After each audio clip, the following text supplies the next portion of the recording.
I think there is a larger dynamic between the right and the left, which is that, the left, controls a lot of institutions and has a lot of big ideas. Mm-hmm. Whatever you want to say about those ideas is a separate question. But the right, there's an abundance of criticism of institutions and big ideas on the left, and much of that criticism is valid.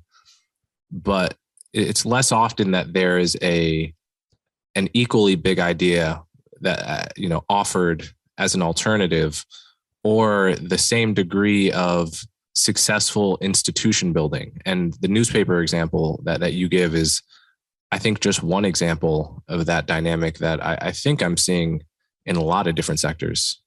Well, yeah, I mean, so we have this, polarization in the country.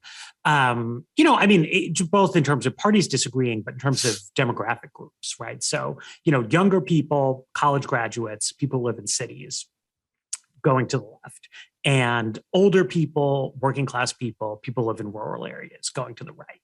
And in the political domain, that's given Republicans an incredible advantage because the Senate, and to an extent the Electoral College, give extra weight to those conservative leading demographic groups. So, Donald Trump can get elected president while more people vote for Hillary Clinton. In 2018, Republicans do terribly, but they actually gain Senate seats because they're so strong in the rural areas. But so much stuff in life is done by working age college graduates. You're not going to build a media startup based on working class retired people. It just doesn't, it's like nothing against them. It's just like, that's not who does things. It's not who runs institutions.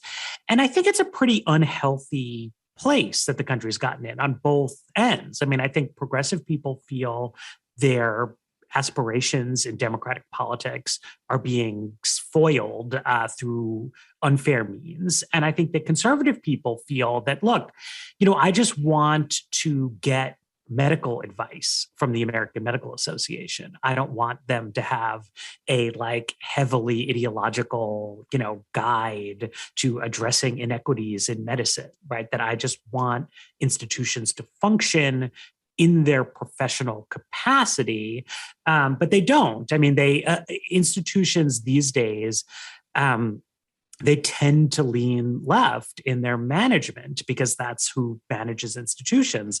And it's creating a lot of distrust. It's creating a lot of dysfunction. It's creating a lot of frustration for both groups of people. But it's not obvious to me what we do about it. Yeah, it's not obvious to me either.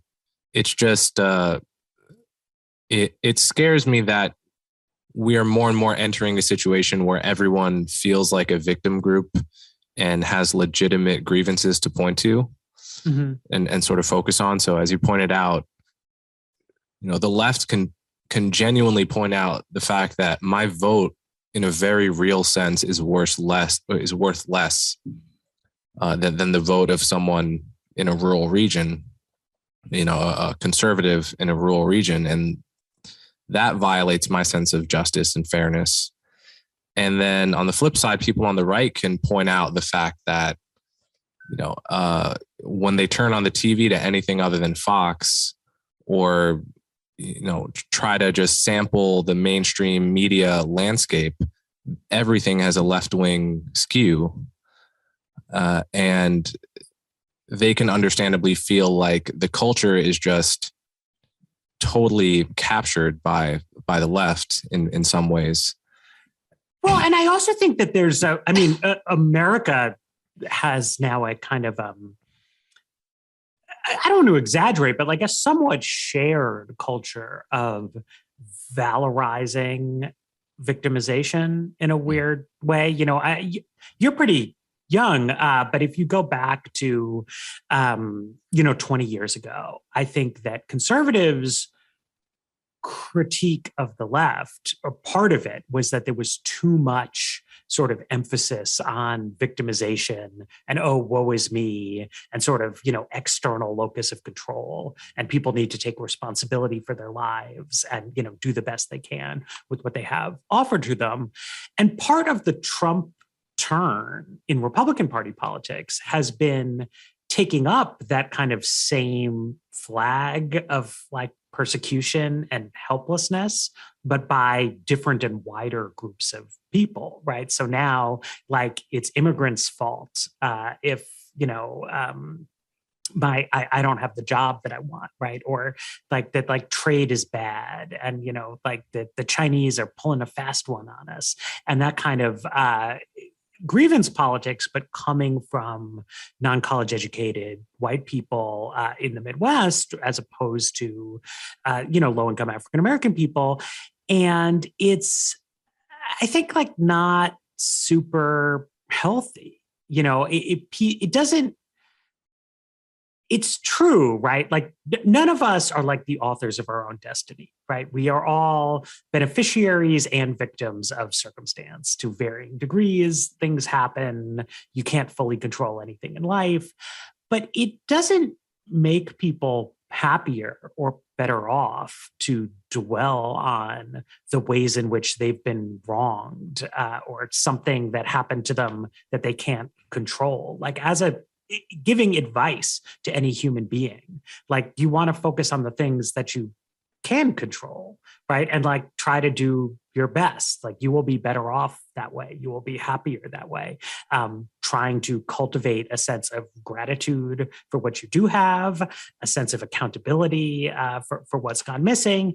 And those are like really classic conservative ideas, but they've now just become across the board, I think, unfashionable in favor of everybody. Not even so much whining, but like being told by other people that, like, nothing is your fault. Everyone is out to get you. It seems like a good way to cultivate an audience, but it's just not great. So what you're saying is the conservative idea of 30 years ago, the conservative critique of the left 30 years ago was true, but is now true of everyone. Yeah, something like that. I mean, I think it's gone pretty broad, and there's not a lot of, well, I mean, just like a concrete example of that happening, right? It used to be that, liberals would say, well, we could help people a lot if we had like better social programs to give them money and things like that. And I think that that's true. But then conservatives would say, but what's also true is that people who are raised by single parents face a lot of disadvantages in life that are not remediable wholly through the welfare state, and that people need to exercise more responsibility in their lives, and we should be supporting marriage and encouraging things like that. And that didn't really work. Like, Bush era marriage promotion initiatives, like, nothing came of that. And conservatives just kind of stopped talking about it at one point. But actually, all that happened was that the demographic spread of unpartnered parenting got bigger and bigger. And so now it's like, we just like have lost out on, I think, a valid conservative insight, because it would be impolitic now that you can't just sort of cast the irresponsible people as this like othered racial minority group, but these problems exist very much so in white communities, but conservatives don't want to talk about it anymore because it's not politically advantageous. Progressives don't want to talk about it because it was never the progressive view of these things. But we have like really serious problems, I think, in society that,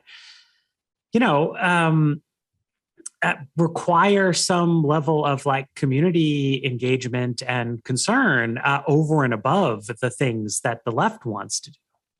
It's also hard to imagine Trump being the face of the pro-marriage movement. Well, yes, or the exactly. pro-family movement. Right. I mean, he would not be a credible messenger for something like that. Or you could say, look, he's so supportive of marriage that he had three. So you never know. But yeah, I mean, that's a kind of, it's a kind of decayed version of conservatism that Trump can represent.